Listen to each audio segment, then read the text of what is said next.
আসসালামু আলাইকুম। সবাই কেমন আছো?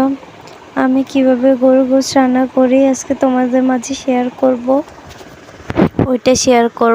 প্রথমে রসুন বাটা, আদা বাটা 3 চামচ করে দিলাম।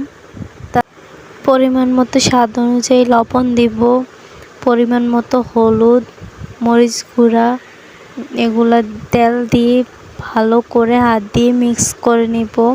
তারপরে দিলাম জিরে গুঁড়া, ভালো করে মাখিয়ে কিছুক্ষণের জন্য ম্যারিনেট করার জন্য রেখে দেব।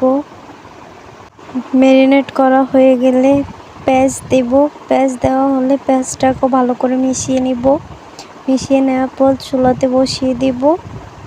বসানোর পর কষিয়ে পরে দিয়ে দিব লং, এলাচ, দারচিনি গুঁড়ো, তেজপাতা। ভালো করে কষানো হয়ে গেলে আলু দিয়ে দিব। আলু দেওয়ার পরে আলুগুলোকে মিক্স করে নিব, পরে ঢাকনা দিয়ে রেখে দিব।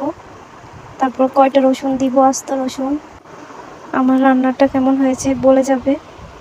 তারপরে তোমাদের মাঝে আরও নতুন নতুন রান্নার রেসিপি নিয়ে আসবো। আমার সাথে থেকেও আমার পেজটা ফলো করে দিও। ধন্যবাদ।